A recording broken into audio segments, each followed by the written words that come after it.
तो शुरुआत करते हैं कवितेंद्र जी, सबसे पहले आप ही से। और इस सेशन का नाम है संविधान के 75 बरस। तो संविधान के 75 बरस में आपको क्या लगता है, जो वंचित समुदाय है, जो दलित हैं, वो इस समय कहाँ खड़े हैं? ओके, क्या आवाज़ सुनाई दे रही है? जी जी। ये जो सवाल आपने पूछा है, ये सुनने में जितना सरल लगता है, असल में ये कई गुना कठिन सवाल है। और जब इस बहस की गहराई में जाएंगे तो आप देखेंगे, अक्सर करके ये सवाल पूछा जाता है कि बदलाव हुआ है, और इसके दोनों जवाब आते हैं, और दोनों जवाब इतने डिफरेंट और सच कहा जाए एकदम विरोधी किस्म के हैं। कुछ लोग मानते हैं कि चीज़ें एकदम बदल गई हैं, और कई बार तो चूँकि मैं पढ़ाता रहा हूँ, तो मेरे कई स्टूडेंट्स सीधे सीधे ये कहते थे कि अब कहाँ जाति पात होता है, दिल्ली में तो कोई किसी की जाति पूछता नहीं। और ऐसा नहीं कि वो झूठ बोल रहे हैं, अपना जो उनका अनुभव है वो बिल्कुल सच बोल रहे हैं। जिस सोसाइटी से वो आते हैं वो एकदम सच है। एट द सेम टाइम ऐसे लोग बड़ी मात्रा में आपको मिलेंगे जो कहेंगे कुछ भी नहीं बदला है, सैकड़ों साल बीत गए लेकिन आज भी सारी चीज़ें वैसी ही हैं, हमको अब भी वैसे ही देखा जाता है, और तमाम चीज़ें। और दोनों ही जवाब सही हैं। सच ये है कि एक देश के अंदर कई देश हैं हमारे यहाँ। और अगर आप देखें, मेरे कुछ टीचर्स थे जिन्होंने बताया, और बड़ी सुंदर एक उपमा दी थी उन्होंने, मैं आपके साथ शेयर करना चाहूँगा कि भारत एक ऐसा देश है जिसमें अगर आप ऊपर नज़र उठाएं तो आपको हवाई जहाज़ गुजरता हुआ दिखाई देगा, और अगर आप नीचे की तरफ नज़र डालें तो आपको बैलगाड़ी चलती दिखाई देगी। ये दोनों सच पैरेलल एग्जिस्ट करते हैं हमारे समय में एक साथ। और इसीलिए जो ये बदलाव का सवाल है वो भी सीधा सवाल नहीं है। कहीं बदलाव की रफ्तार बहुत तेज़ है और कहीं बदलाव की रफ्तार बहुत धीमे है। यानी अगर आप घर के अंदर देखें तो आपको ऐसे घर देखने को मिल जाएंगे जिनमें अलेक्सा स्पीकर, स्मार्ट स्पीकर जो होते हैं वो भी मिलेगा, और आपको सिलबट्टा भी मिलेगा। और ये सिलबट्टा जानते हैं किस ज़माने का औजार है? ये पाषाण काल का औजार है। जब पत्थरों के औजार बनाए जाते थे, उस ज़माने की चीज़ आप देखते हैं कंटिन्यू करते हुए हमारे घरों तक में चली आई है। तो बदलाव किस जगह पर कितना है, और बदलाव कितना अंतर विरोधों के साथ मौजूद है, ये कॉम्प्लिकेटेड सवाल है। और इसी लिहाज से देखें तो भारत की स्थिति आपको एक ऐसी ट्रेन की तरह दिखाई देगी जिसमें फर्स्ट क्लास भी है और वो जो जनरल डिब्बा होता है वो भी है। 2024 में पूरा देश है, लेकिन इस 2024 के मायने क्या हैं लोगों के लिए, वो बिल्कुल अलग अलग किस्म के। जो ट्रेन का आप उदाहरण दे रहे हैं, तो इस समय कौन से डिब्बे में सवार है जो हमारा जो वंचित समुदाय है? वो कौन से, क्या वो आगे पहुंचा है, या अभी आपको लगता है कि जनरल कैटेगरी में ही है, स्लीपिंग क्लास तक पहुंच गया? कहाँ है, कौन से, या एसी कोच तक पहुंच गया? अगर आप वंचित शब्द का इस्तेमाल पहले ही कर देंगे तब तो जाहिर सी बात है वो जनरल डिब्बा है। लेकिन जिस कॉम्प्लेक्सिटी की बात मैं करना चाह रहा हूँ वो ये कि खुद दलितों में भी सारे दलित एक ही स्थिति में नहीं हैं। उनके अंदर भी तमाम जातियाँ हैं। जो दलित शब्द सबको संगठित करने का काम करता है, उनको एक साथ लाता है। लेकिन उनके अंदर आप पाते हैं क्लास डिवीज़न है। तो गांव में रहने वाला एक जो दलित है, जो भूमिहीन है, मजदूर है, या मजदूरी भी नहीं मिल रही, उसकी स्थिति अलग है। और वहीं शहरों में अगर नौकरी पेशा है, या अब तो चैम्बर ऑफ कॉमर्स भी उनके हैं, कुछ तो छोटे दलित व्यवसायी उद्यमी भी हैं, तो सारे एक ही जगह नहीं हैं, उनके यहाँ भी अलग अलग स्थितियाँ हैं। हाँ, मेजॉरिटी जो दलित तबके की है वो निश्चित रूप से अभी भी उसी जनरल डिब्बे पर सवार है, या सच कहा जाए तो उसके लिए ट्रेन में जगह मैं ही नहीं रजत है। रानी जी के पास जाऊँ से पहले मैं चीज़ जानना चाह रहा हूँ आपसे कि क्या शहरी हिस्सों में, जो आपने दो जगहों का जिक्र किया, तो शहरों में आपको लगता है कि जो जातिगत भेदभाव था वो अब कम हुआ है? जो पहले जो अनटचेबिलिटी और जो अलग अलग तरह की समस्याओं से वो जूझे थे, वो आपको लगता है कि शहरी हिस्सों में कम हुआ, और ग्रामीण क्षेत्रों में आपको लगता है कि वो है अभी भी? ये सवाल आपसे, उसके बाद मैं रजत जी के पास जाऊंगा। अच्छा, मुझसे पूछ रहे थे। हाँ, कि आपने दो भाग, आपने बताया कि दो दो बिल्कुल बिल्कुल। एक साथ जो कई प्रक्रियाएं चल रही हैं उसमें से एक शहरीकरण जो है, जहाँ औद्योगिकरण हुआ और पढ़ाई लिखाई इन सब की सुविधाएं हुई, नए जो संसाधन आए, और ख़ास करके मास मीडिया, इन सब का असर आया। इसने शहरों की दुनिया को बहुत तेज़ बदला है। और निश्चित रूप से जातिगत भेदभाव की जो मोटी मोटी रेखाएं हैं वो आपको शहरों में देखने को नहीं मिलेगी। मेजॉरिटी ऐसी है कि आप किसी इंस्टीट्यूशन में दाखिला लेते हैं, पढ़ते हैं, तो आम तौर पर सीधे सीधे जातिगत भेदभाव नहीं देखने को मिलेगा आपको। हालांकि अंदरूनी सतहों पर आप जाकर देखें तो वहाँ भी दिखाई देंगी। यानी जो फ्रेंड सर्किल्स बनती है दोस्तों की, उसमें जातियाँ काम कर रही होती हैं। और अगर आप कोर देखना चाहें कि शहरों में जाति कहाँ एकदम साफ दिखाई देती है, तो आप मैं कहूँगा मैट्रिमोनियल उठाकर देख लीजिए।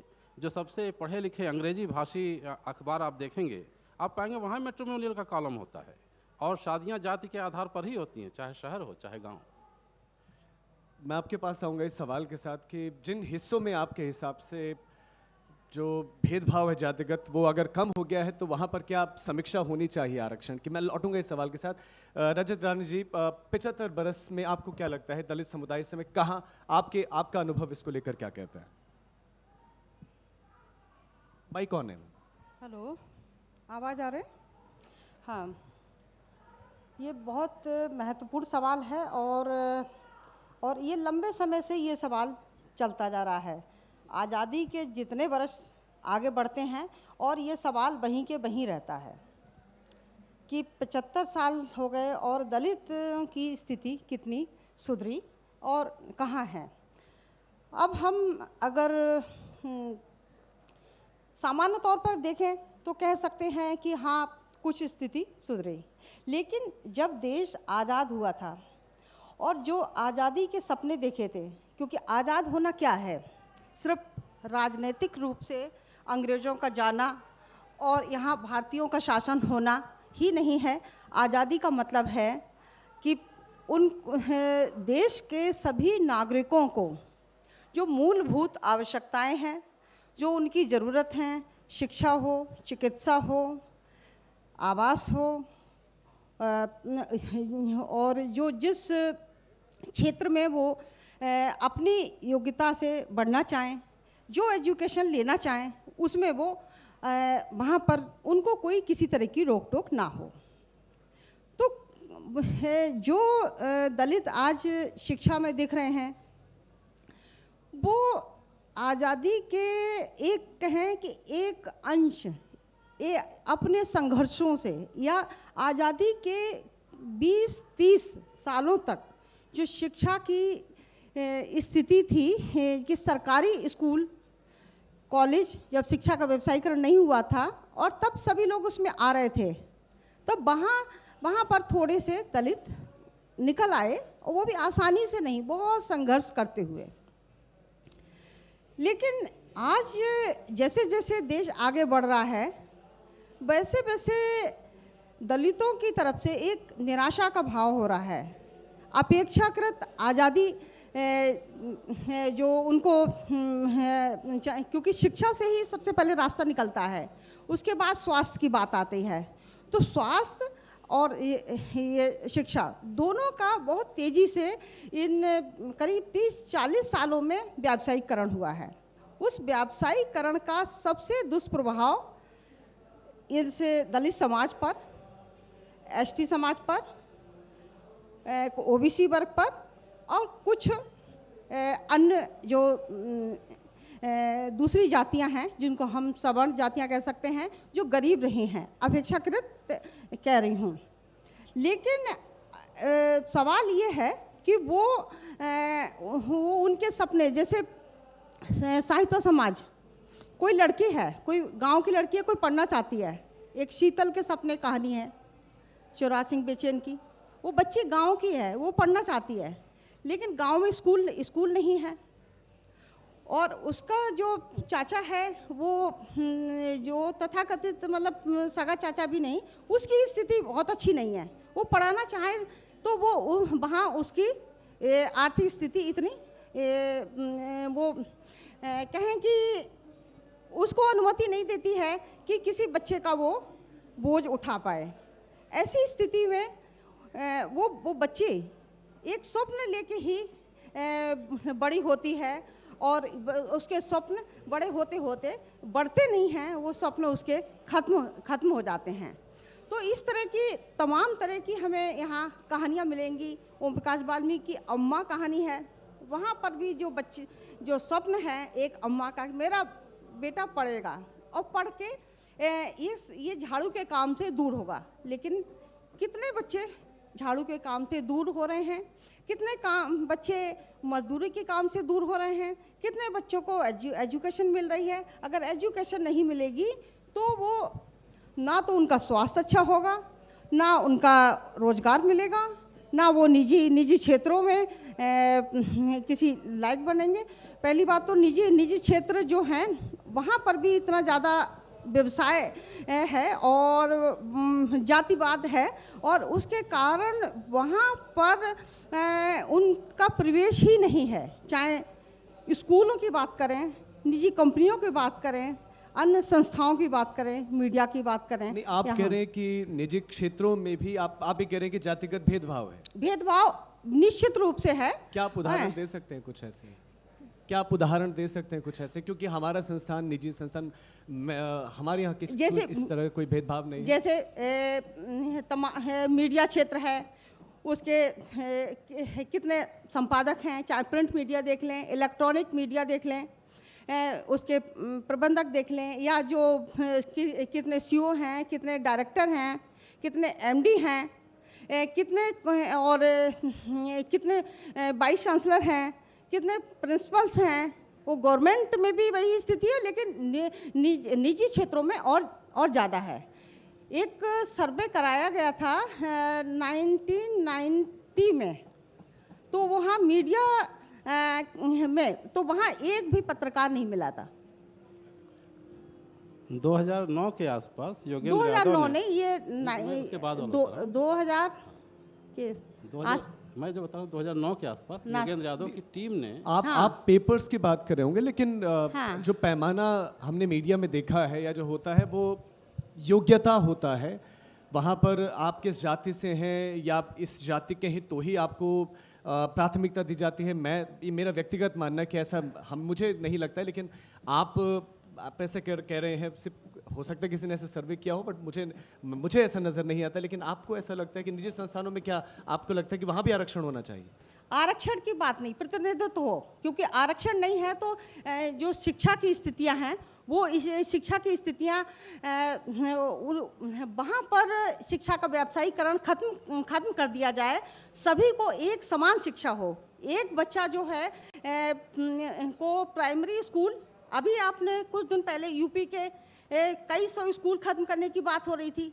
जो स्कूल, क्योंकि वो वहाँ उनका कहना है कि इसलिए ख़त्म करना है कि वो एक ऐसी सांस ले रहे हैं कि वो जीवित नहीं है, तो वो उनको उस स्थिति में किसने रखा गया? बंद करने पड़े क्योंकि वहाँ पर छात्रों की या छात्राओं की संख्या कम रही। हाँ। लेकिन अगर स्कूल बंद हो रहे तो उसका असर हर जाति के स्टूडेंट्स पर पड़ेगा। हर जाति हर कुछ जातियों का कह सकते हैं, हर जाति का इसलिए नहीं कह सकते क्योंकि गाँव में अभी भी करीब 80% जो जनता है वो गरीब है। और गरीब किस जाति का है?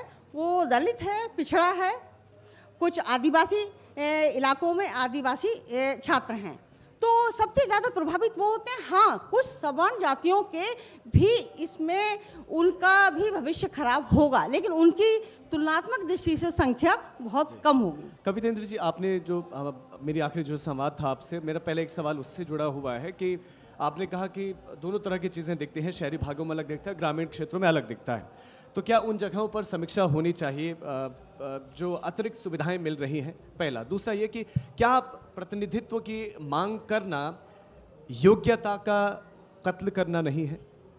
देखिए, आपके दोनों जो प्रस्ताव हैं दोनों बड़े आपस में मुझे कनेक्टेड दिखाई देते हैं, और तार्किक ढंग से देखा जाए तो एक धरातल पर बड़ा आकर्षक लगता है। लेकिन सच कहूँ कि ये जो समीक्षा करने का सवाल है, ये कई बार रिजर्वेशन ख़त्म करने की ओर ले जाने का एक बहाना भी होता है। दूसरी चीज़, इस समीक्षा करने से पहले मैं कहूँगा कि क्यों ना ये समीक्षा की जाए कि रिजर्वेशन या बाकी पॉलिसीज बाकी जगहों पर उतनी इफ़ेक्टिवली लागू क्यों नहीं हुई, यानी गाँवों तक स्थिति बदली क्यों नहीं। उस पर ऊर्जा लगाने के बजाय हम इस पर बात करना शुरू करें कि शहरों में स्थिति कुछ सुधर गई है, इसलिए शहरों में कम कर दिया जाए। मेरा कहना यह है कि जोर इस पर होना चाहिए कि जहां रिजर्वेशन की पहुंच ठीक ढंग से नहीं हो पाई है और क्यों नहीं हो पाई है, इसे दुरुस्त किया जाए।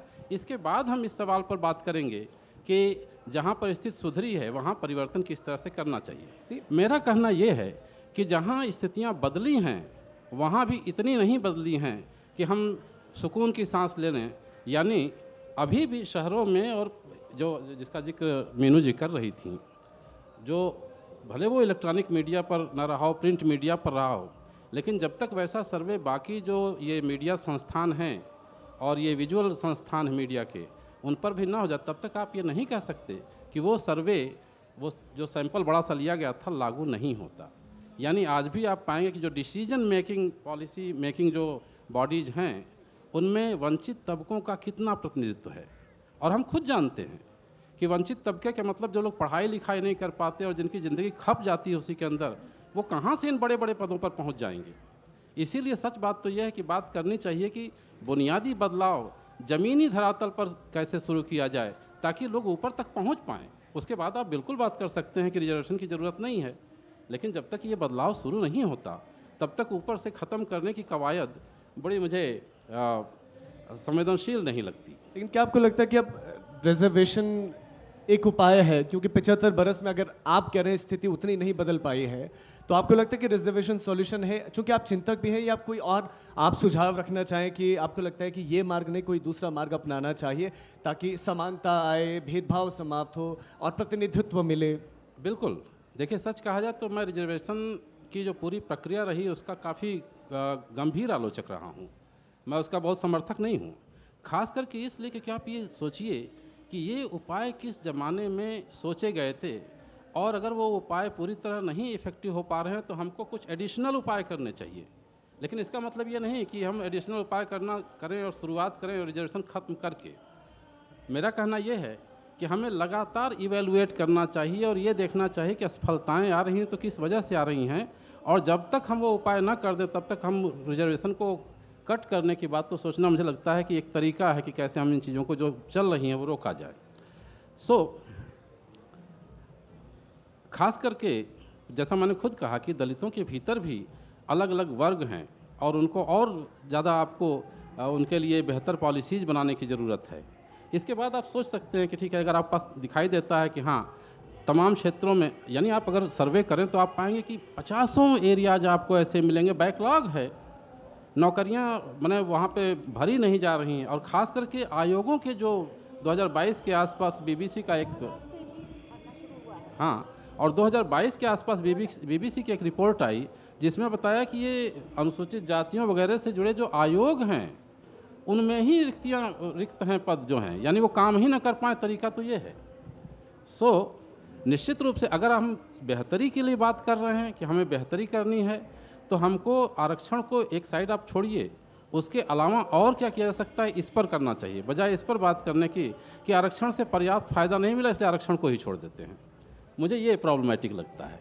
आप बिल्कुल उपाय करने के बारे में बात कीजिए, लेकिन जब तक आप आरक्षण से ज़्यादा बेहतर विकल्प लेकर नहीं आते तब तक आरक्षण को कर्व करने की बात तो मुझे समझ में नहीं आती। इस पर आपका भी मैं विचार जानना चाहूँगा कि जो स्थिति आज आप देख रहे हैं और 75 सालों में जो स्थिति अगर नहीं बदल रही है तो आपके नज़रिए में क्या बदलाव की आवश्यकता है कि उनकी स्थिति बदले, बेहतर हो? देखिए, ये मानसिकता की बात है। जो सरकारें रही हैं वो उन्होंने एक ईमानदारी से एक जो आज़ादी है, जिस हमारे देश के स्वाधीनता आंदोलन में तमाम नेता, जिसमें डॉक्टर भीमराव अंबेडकर और का जो सपना था, और उनके साथ बहुत सारे करीब 85% जनता अभी भी वो अभी एक स्वप्न देख रही है, और अब तो ये समय आ रहा है कि वो स्वप्न देखने लायक भी नहीं बन रही है, क्योंकि मानस इस तरह का बना हुआ है कि रिजर्वेशन एक भीख है, इस पर के दया करते हैं। ये प्रतिनिधित्व था एक वर्ग का, वो प्रतिनिधित्व कैसे पूरा होगा? जो क्षेत्र, जो शिक्षा के क्षेत्र हैं, स्कूल खराब हैं तो स्कूल को ठीक कर दीजिए, वहाँ पर इंस्पेक्शन कर दीजिए, क्योंकि प्राइवेट हैं जो स्कूल हैं वहाँ भी तो वो चलते हैं, नहीं चलते हैं।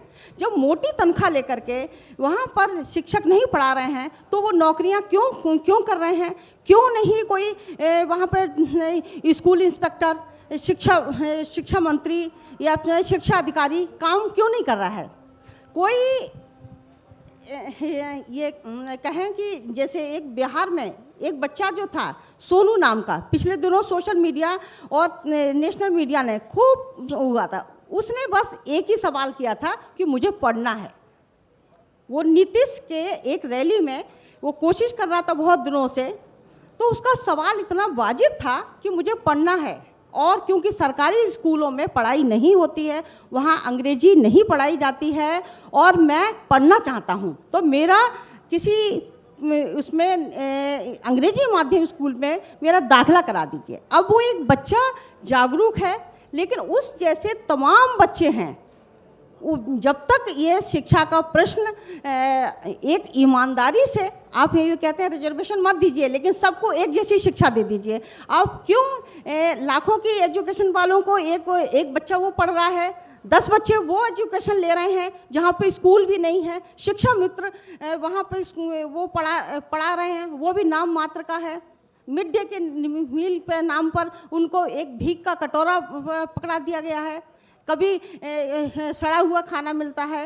ये इस देश में ऐसा लगता है कि दो देश रहते हैं, एक काम करने वाला है जो जिनकी संख्या करीब 85% है, और जो 15% हैं वो उसमें है, क्योंकि आज़ादी उन्हीं को मिली है।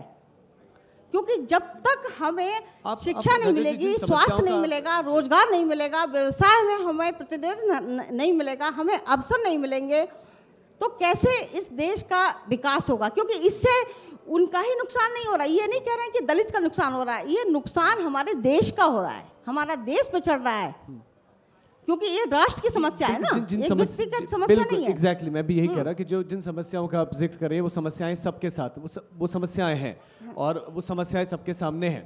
लेकिन जब कंपटीशन में उतर रहे हैं जो छात्र हैं अभी, अब ये जो आम सवाल है, जो सवर्ण है वो कहते हैं कि हम कंपटीशन में जाते हैं, हम ज़्यादा नंबर ले आते हैं, हम ज़्यादा योग्य होते हैं, लेकिन कम नंबर वाले को जो है वो सीट मिल जाती है। बहुत ऐसा सवाल है जो हर घर में सवर्ण अपने परिवारों में बच्चों को बता रहा है कि आरक्षण का मतलब वो है कि हक मारी, बल्कि हक मारी तो वो लोग हैं करीब 75 साल से वो, और 75 साल से करीब 2000 पहले से हक मारी तो इस 85% जनता की हो रही है, क्योंकि वो उनका हक कैसे ले रहा है ये बताइए। एक बच्चा अगर पब्लिक स्कूल में है करीब जिसका फीस 50,000 60,000 वो है, और एक बच्चा सरकारी स्कूल से पढ़ के आ रहा है और वहाँ पे वो तब भी नंबर ला रहा है, तो वहाँ पे उनका हक कैसे माली? और ये जो एक बात है ना कि नंबर कम लेके आते हैं, वो एक झूठी बात है, एक भ्रम फैलाने वाली बात है। यहाँ परसेंटेज मुश्किल से 5% से शुरू होता है, 1% बढ़ता है, क्योंकि मैं खुद शिक्षक हूँ और मैंने खुद एडमिशन किए हैं, मैंने खुद जाने हैं, और ये सवाल बहुत दिनों से घिसा पिटा सवाल है।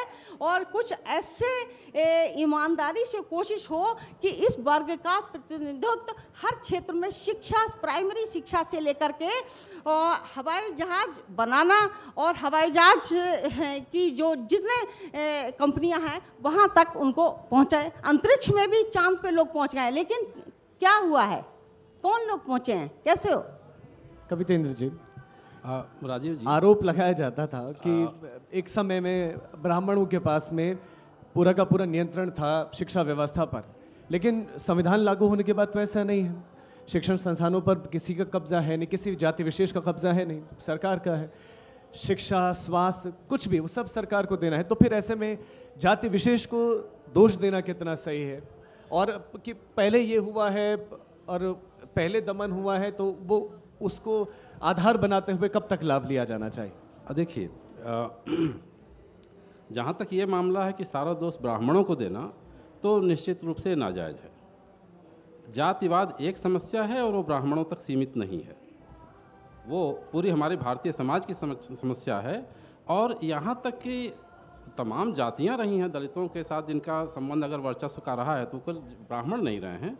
और इस मामले में अम्बेडकर तक ने बहुत क्लियर थे, उन्होंने कहा कि कुछ भी कह लिया जाए, ब्राह्मणों को इस बात का दोष नहीं दिया जा सकता कि जाति व्यवस्था उन्होंने बनाई, वो बना ही नहीं सकते थे।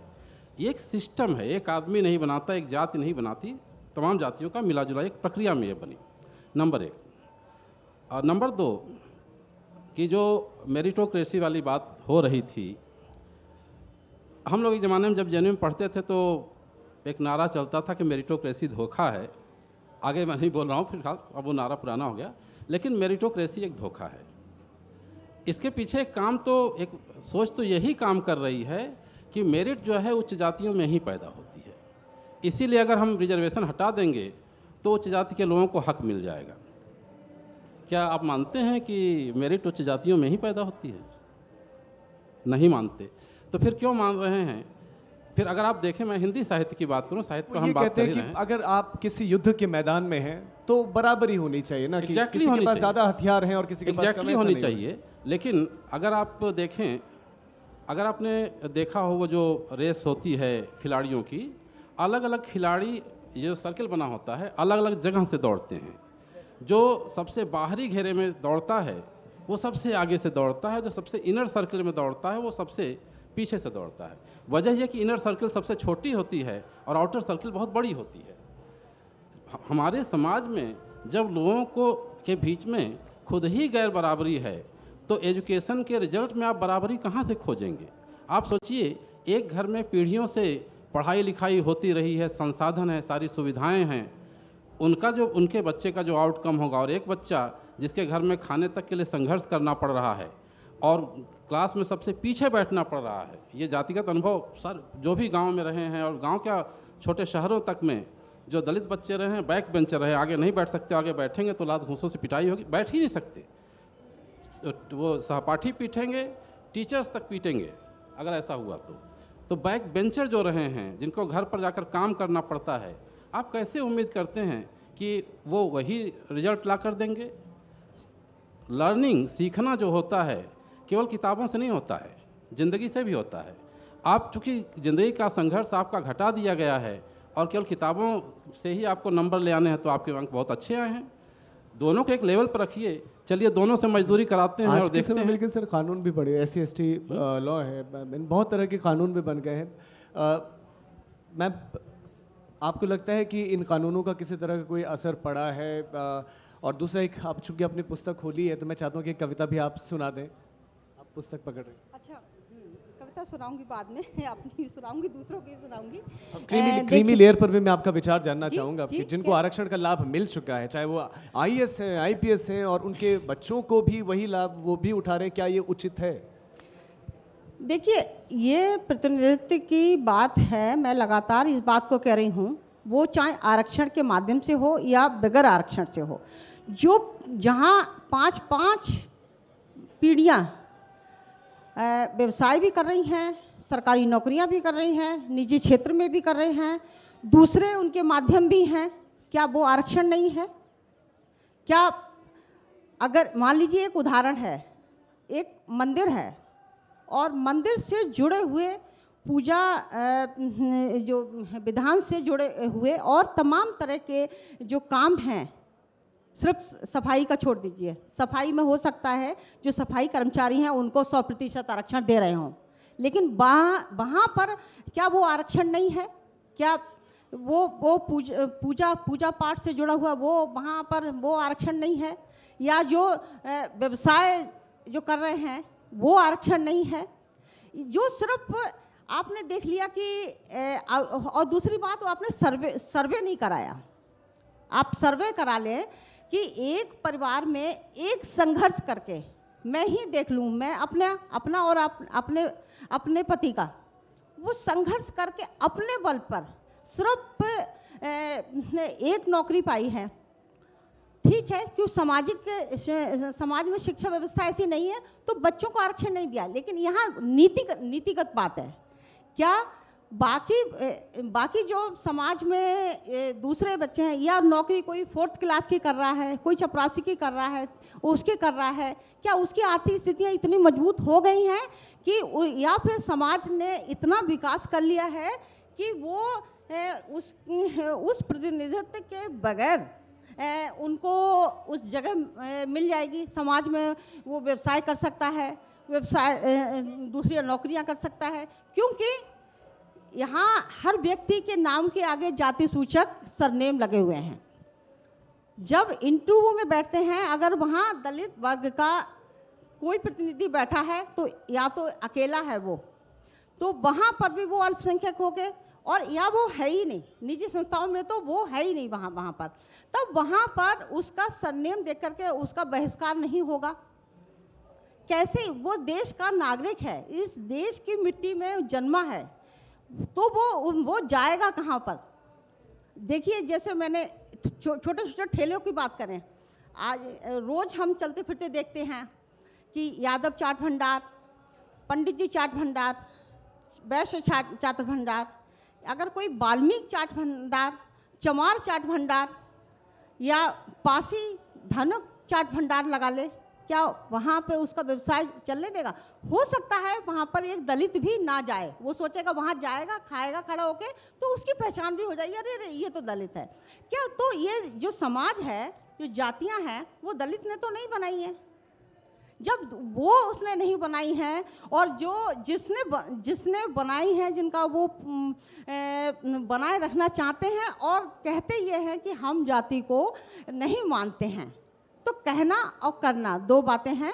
तो एक ईमानदारी नीतियों में होनी चाहिए, कथनी और करनी में एक राय होनी चाहिए कि इस देश के जो नागरिक हैं वो ऐसे ही सिर्फ मजदूरी करने के लिए या भिक्षा मांगने के लिए या उनकी दूसरों की बेगारी करने के लिए क्या ऐसे ही छोड़ दिए जाएंगे? आपको लगता है कि ऐसे छोड़ दिए गए हैं? और मैम की जो जो टिप्पणियां रही हैं उस पर आपका देखिए, एक बात तो मुझे लगती है कि कुल बात मिला जुलाकर रिजर्वेशन पर आ गई है, और जाति का सवाल और खुद दलितों की स्थिति का सवाल केवल रिजर्वेशन का सवाल नहीं है। रिजर्वेशन का जो फ़ायदा है, दलितों के केवल एक हिस्से को, पढ़े लिखे शिक्षित तबके के वाले हिस्से को ही मिल पा रहा है, बाकी दलित उससे वंचित हैं। जो बड़ी संख्या में दलित हैं जो सरकारी नौकरियों में नहीं आए हैं या सरकारी इंस्टीट्यूट्स में पढ़ने नहीं जा रहे हैं, वो तो रिजर्वेशन के लाभ से वंचित हैं। और अगर आप उसमें भी कहते हैं कि इसमें क्रीमी लेयर चलिए लागू कर देते हैं, तो क्या आपको नहीं लगता कि जिस तबके से निकलकर पढ़ने लिखने वाले लोग ही नौकरियों में जा पा रहे हैं, आप उसे ही ख़त्म कर देंगे? आखिर जो पढ़ा लिखा दलित तबका था, उसी के बच्चे तो आ रहे हैं जिनको रिजर्वेशन मिल पा रहा है और वो जगह बन पा रही है, वरना वो भी ख़त्म हो जाएगी। दूसरी चीज़ मैं कहता हूँ कि मैं बिल्कुल इस बात के पक्ष में हूँ कि ऐसी स्थिति में रिजर्वेशन ख़त्म कर दिया जाए जब एक समान किस्म की शिक्षा सबको मिल जाए, जिसकी बात तो मैडम भी कर रही थी। क्यों ना हम ये कहें कि प्राइवेट एजुकेशन सिस्टम ही ख़त्म कर दिया जाए। मेरा कहना ये है कि लोगों को पढ़ाया जाता है और बताया ये जाता है कि शिक्षा भेदभाव को ख़त्म करती है, समानता पैदा करती है, और ये एक मिथक है। सच ये है कि एक भेदभावपूर्ण समाज में शिक्षा खुद भेदभाव को पुनरुत्पादित करती है, रीजनरेट करती है। अगर आप अपने यहाँ देखना चाहें तो बहुत आसान है। एक सरकारी शिक्षा है, एक प्राइवेट शिक्षा है, इंग्लिश मीडियम अलग है, हिंदी मीडियम अलग है, उसमें यहाँ तक कि इंग्लिश मीडियम में भी एलीट स्कूल अलग हैं। यहाँ जो एलीट स्कूल से निकले हुए सबसे ज़्यादा संसाधनों के साथ पढ़ने वाले बच्चे हैं, ऑब्वियसली उनके पीछे लाखों रुपए खर्च किए गए हैं, वो सबसे टॉप आएंगे। और आप फिर कहेंगे कि मेरिट के बेसिस पर कीजिए। आप वही लाख रुपए हर स्टूडेंट के पीछे खर्च करके देखिए, मेरिट कहाँ से आती है? तो सवाल संसाधनों का है, और इक्वल डिस्ट्रीब्यूशन आप वो रिसोर्सेज जब तक ये नहीं हो जाता, तब तक मैं कहूँगा कि आरक्षण केवल ऊपर ऊपर किया जाने वाला उपाय है। ये बहुत कम लोगों को फ़ायदा पहुँचाता है। हमको सचमुच सोचना चाहिए उन चीज़ों के बारे में जो बुनियादी बदलाव पैदा करें और आरक्षण की ज़रूरत ही न रह जाए।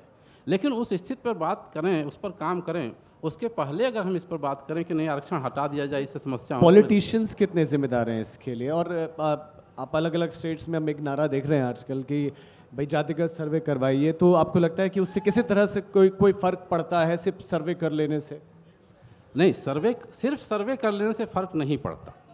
लेकिन एक बात तय है कि आप जिस देश में रह रहे हैं, अगर आप धर्म के आधार धर्मों की संख्या लिखवाते हैं जाति जनगणना में, धार्मिक आधार पर पहचान करते हैं, जेंडर के आधार पर पहचान करते हैं, यहाँ तक कि भाषा और क्लास के आधार पर पहचान करते हैं, तो इस देश में जातियां हैं, आप उनसे उस सवाल से निपटना चाहते हैं, आप जातिवाद खत्म करना चाहते हैं, लेकिन ये जानना ही नहीं चाहते कि जातियां कौन सी हैं, कितनी संख्या में। बड़ी अजीब स्थिति है। आप अपने समाज का डेटा, अपने समाज की सच्चाई जानने से क्यों इनकार करना चाहते हैं कि नहीं, ये सच्चाई हमको नहीं जाननी है, ये जान गए तो दिक्कत पैदा हो जाएगी। बाकी सारी सच्चाई जाननी है और जाति की सच्चाई नहीं जाननी है। हो सकता है, आप मान कर चलिए ना कि हो सकता है जो आंकड़े हों कुछ और ही हों, लेकिन हमको वो आंकड़े जानने ही नहीं हैं। ये कोई तर्क ही नहीं है। जब तक जातियां हैं उनकी संख्याएं मालूम होनी चाहिए, जैसे बाकी डिवीज़न हैं उनकी संख्या हमको पता होनी चाहिए। तो जाति जनगणना एक ज़रूरी चीज़ है और वो बहुत ऑब्वियस सी चीज़ है। उससे उसको ना जानना बड़ा वो अजीब सा ख्याल है। रजत रानी जी, क्या खाई और ज़्यादा गहरी नहीं हो जाती जब आप जातिगत इस सर्विस की मांग करते हैं या बहुत जाति की बात करते हैं? कई अलग अलग पॉलिटिकल पार्टीज़ हैं जो जाति विशेष के मुद्दों को उठाते हुए फिर एक तरीके से क्या उससे और ज़्यादा खाई गहरी नहीं हो जाती है? समानता से दूर आपको एक तरीके से ले जाते हैं, बराबरी से दूर ले जाते हैं, क्योंकि जब वो जाति की बात करते हैं तो फिर इधर दूसरी जाति की बात करने लग जाते हैं, तो वो समानता आएगी कैसे? और अगर एक और सवाल ये है कि आरक्षण आपको लगता है कि अब सॉल्यूशन है या उसका सही इम्प्लीमेंट, क्योंकि होता तो अब तक तो समानता आ जाती, अब तक चीज़ें ठीक हो जाती, जैसे कि आप कह रही समस्याएं हैं और भेदभाव है। हमारा विषय क्या था? समाज और साहित्य। भारतीय संविधान समाज और साहित्य था, और आप बहस को ले आए हैं आरक्षण, नहीं, दलितों के विभाजन पर। और इस 75 बरस नहीं, ये था ना कि 75 वर्ष में कैसा समाज रहा है और वो समाज और साहित्य का क्या संबंध है। समाज और, क्योंकि जो साहित्य आ रहा है दलित साहित्य, खासतौर पर साहित्य नहीं, दलित साहित्य, जो दलित साहित्य आ रहा है, तो उस पर तो आपने कोई सवाल ही नहीं किया, उस पर सवाल नहीं किया। दूसरी बात, जो आप खाई की बात कर रहे हैं, देखिए एक मिनट, जो आप खाई की बात कर रहे हैं, समानता की बात कर रहे हैं, दलित से ज़्यादा समानता और कौन करेगा? जो खाई थी उस खाई को मिटाने की बात ही तो कर रहा है। खाई तो ऑलरेडी है समाज में, खाई ही तो थी नहीं, खाई नहीं थी क्या? आपको नहीं लगता है कि समाज में खाई बनी हुई है? तो क्या राजनेता उस खाई को बढ़ा नहीं रहे? और दूसरा ये कि अगर उसका सॉल्यूशन आरक्षण के रूप में लाया गया तो वो सॉल्यूशन क्या लगता है आपको कि सॉल्यूशन है? नहीं, आप अगर क्या वो सॉल्यूशन है आपको लगता है? सॉल्यूशन होता तो अब तक 75 वर्षों में चीजें बदल जाती। नहीं, आप ये बताइए, जैसे आप मेरी तो रिक्वेस्ट थी आपसे कि आप कुछ सुनाए भी, आपने सुनाया नहीं सुनाऊंगी मैं कि आप मान लीजिए जैसे बात कर रहे हैं कि 75 वर्षों में जो खाई की बात, समानता की बात, कि इन वर्षों में जैसे एक कविता, चलिए मैं सुनाई देती हूँ।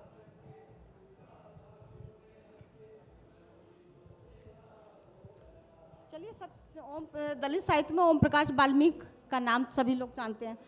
तो चूल्हा, उनकी ठाकुर का कुआं कविता, चूल्हा मिट्टी का, मिट्टी तालाब की, तालाब ठाकुर का, भूख रोटी की, रोटी बाजरे की, बाजरा खेत का, खेत ठाकुर का, बैल ठाकुर का, हल ठाकुर का, हल की मूठ पर रखी हथेली अपनी, फसल ठाकुर की, कुआं ठाकुर का, पानी ठाकुर का, खेत खलियान ठाकुर के, गली मोहल्ले ठाकुर के, फिर अपना क्या, गांव शहर देश। अब मैं थोड़ा सा इस पे बात, एक तो ये कविता जिसे ये कोई व्यक्तिगत ना ले, कोई ठाकुर है एक जाति पर, हालांकि एक वर्चस्व का प्रतीक है। जो वर्चस्वशाली जातियां हैं उन सबको मान लेना चाहिए, ये ठाकुर है। दूसरा, ये एक दलित की स्थिति, चाहे वो वाल्मीकि हो, मैं माफी के साथ आपको टोक रहा हूँ, मैं माफी के साथ आपको टोक रहा हूँ। मेरा इसी से जुड़ा हुआ एक प्रश्न है कि क्या एक दोष हमारे चिंतकों का भी नहीं है? क्योंकि जो कविता, आप तो खैर इलेक्ट्रॉनिक इक्विपमेंट्स आ गए हैं, अब तो बैलों को भी लोग कम इस्तेमाल कर रहे हैं, लेकिन क्या चिंतकों का भी कहीं ना कहीं दोष है कि वो दलितों के दिमाग में ये डालने की कोशिश भी कर रहे हैं कि भाई आप दलित हैं और आपके साथ शोषण, पुरानी बातों को रिपीट करके उनके दिमागों में भरा जा रहा है।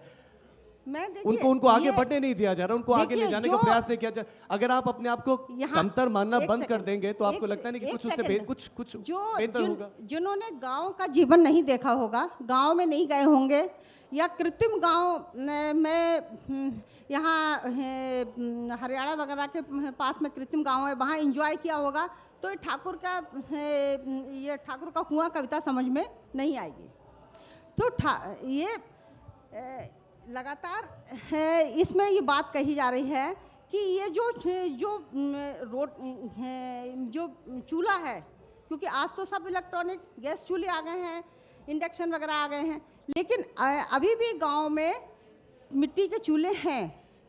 भले ही सिलेंडर गैस मुफ्त दे दिए गए हों, लेकिन उनकी स्थिति बहुत ख़राब है, बहुत महंगे हैं और वो दोबारा नहीं भरवाए गए हैं, और फिर वो अभी भी चूल्हा। तो बहुत सारे लोग जिनके पास अपने खेत नहीं हैं, तालाब नहीं हैं, और चूल्हा बनता है मिट्टी से, तो मिट्टी वो कहाँ से लाएंगे। एक कहानी वो सूरजपाल चौहान की थी, परिवर्तन, तो उसमें उन्होंने थोड़ा परिवर्तन का दिखाया। एक चेतना है, दलित समाज कहता है ठीक है अब हम मरे जानवर नहीं उठाएंगे, ठीक है। उन्होंने कहा कि ठाकुरों ने और बचौसाली जातियाँ, उन्होंने अपने खेत के चारों तरफ तार बांध दिए।